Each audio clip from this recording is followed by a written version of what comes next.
How did a biochemist accidentally become an American Ninja Warrior?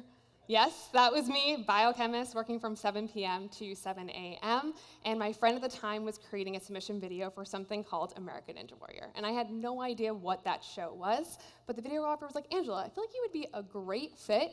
Maybe you should make a video too. But I didn't want to step on my friend's toes, so I was like, you know what, I'm not gonna make a video. But after some convincing, we quickly threw something together. So here's a video that we threw together really quickly. So after we threw this video together, I honestly forgot about it. I didn't think anything was gonna come of it until all of a sudden I get a ring on my phone from an 818 number, and I just thought it was spam. So I just let it go to voicemail, and on the voicemail it said, "You've been accepted to American Ninja Warrior." Literally like that. It's exactly how they said it, and you need to compete in 2 weeks. So now I needed to learn how to ninja, okay? I had 2 weeks to figure it out. So I go online and I post something that says, wanted, something to help me ninja. Someone reaches out, says, hey, I created a course actually in my backyard in the middle of nowhere. If you wanna come, I'll teach you how to ninja. And I'm like, all right, not sketchy at all. I guess I'm gonna go to this course and figure it out. And I just wanna show you how day one went for me. Yeah, this is me trying the salmon ladder. Literally day one.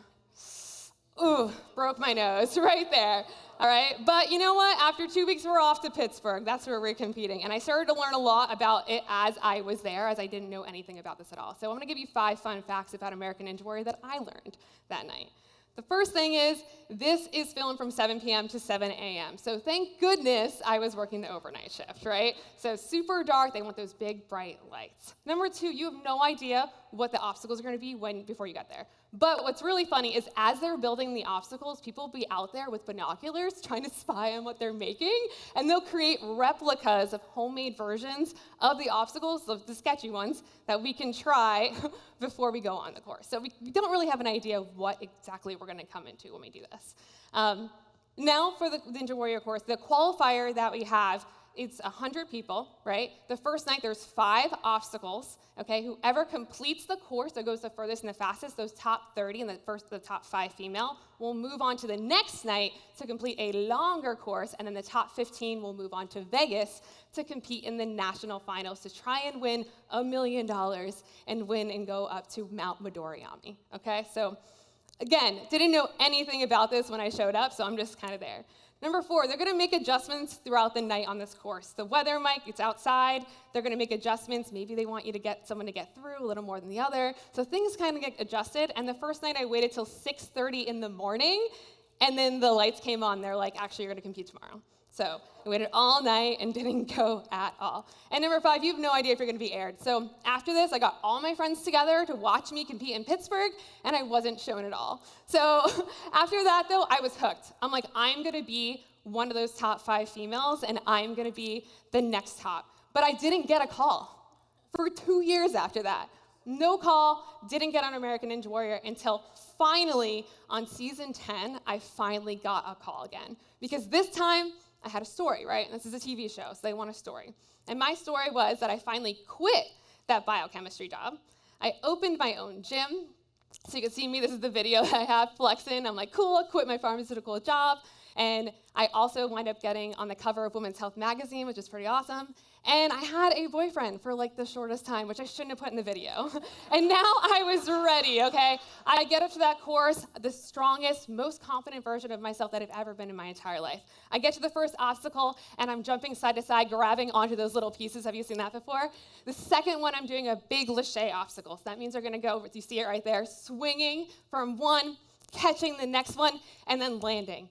And then the next one was something called the broken bridge. So that means you have to basically send yourself a prayer and go as fast as you can through it, and then I landed. And I knew once I made it to this final obstacle that I would be a top 5 female, that I would have made it. So this obstacle is called the wing nuts. So what you do is you sway side to side on it. You go from one, you catch to the other, and as I'm going, I'm looking at my coach, I'm like, I've done this before. I am gonna do this. I'm gonna become a top 5 female. Then I go to the next one, I grab, and I go to dismount, and I black out. Completely black out. And as I'm sitting there, wondering what just has happened, I'm gonna show you it right here. I had realized that I had torn my ACL in front of everybody.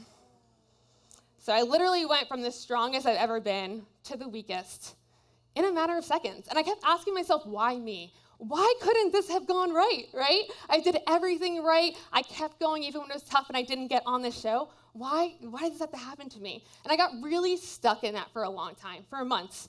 So much to the point where I was like, do I even need to live anymore? Honestly, like, I'm the ninja, right? Now I can't even walk. What am I going to do? So I sat really down in the dumps, and then finally I went to my doctor, and he's like, all right, let's schedule this ACL surgery. He's like, Angela, that's my doctor. He was like, are you going to compete on American Ninja Warrior? And I said, well, duh. Of course I'm going to go back on American Ninja Warrior. And that's when the comeback story really started for me. And one of my mentors said to me, she's like, it's cool that you're sad. It's cool that you're frustrated from what's happening to you, but do not get stuck there. And that's when I really shifted my mindset, okay? I decided, I didn't know what I couldn't do, but what can I do, right? And I decided to document my journey. So in my journey, I documented everything, from me getting a blood clot and having to stick tissues up my nose because my nose was bleeding as I was coaching people, from me putting that brace on and then doing everything that I could without my leg, showing me going on the bike and finally getting that first turn. I showcased the entire story as I went. And you bet after that, I got a call next year, right? Because I had a story. I had a comeback story, and they wanted me to be on that show again. So I remember getting back and standing there, looking at the sky, and just being like, I'm so excited that I made it back on this course, but what I'd realized that I'd become so much more, right? I realized that the flashback from everything that I've been through, right? Everything that I've done, it didn't matter what happened on the course, right? This wasn't about getting back on the course again. This is about getting back to me. This is about learning all the things that I could overcome. And you see me here, I take the brace, I unstrap it, I chuck it in the audience, and I'm like, let's go. Because it really didn't matter what happened at that point. What's really cool, as you see this, these are my friends all cheering me on the side. They do a little zoom in on the knee. You can see the scar on the knee as I'm going before I jump into the first obstacle. But this was so different because every single obstacle you'll see in every single landing, how excited I was that I was here, that I was doing this. So you'll see the landing here, and I'm like, woo, let's go, got this. Then I get to this lache obstacle, and you'll see this big smile on my face. Again, just so excited for what my body's doing. I really didn't care what happened. I was just so excited to be there. Swinging, I make my first big dismount, boom. And now I get to this next obstacle, and I knew once I made it past this, it's called the bacon. I call it the bacon. Get past the bacon, that I would be a top female again. I would be exactly where I was last year. So everyone was falling on this obstacle exactly in this spot right here. I grab over, I'm gripping on as tight as I possibly can. It's freezing cold outside. I knew on this next obstacle, everyone was falling in between this jump. I'm like, cool, I have to get my hips up as high as I possibly can. And you could see my face. My face is just like holding on for dear life. I'm like, I am gonna do this. My fingers are almost slipping. And again, once I landed, I knew that I again would be a top female. And I did it.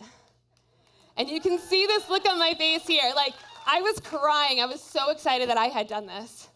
After all that time, after all that hard work, after going through all those tough times as a much better version of myself, right? This really did actually need to happen to me. So this wasn't an accident after all, was it? Right?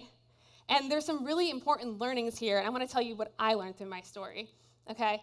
I learned that I could have stayed stuck, okay, and continued to wonder why me, but growth hurts, right? And you have an opportunity. You can stay stuck, or you can lean in. And that's exactly what I did. And what I realized is I was so much more capable than I'd ever imagined.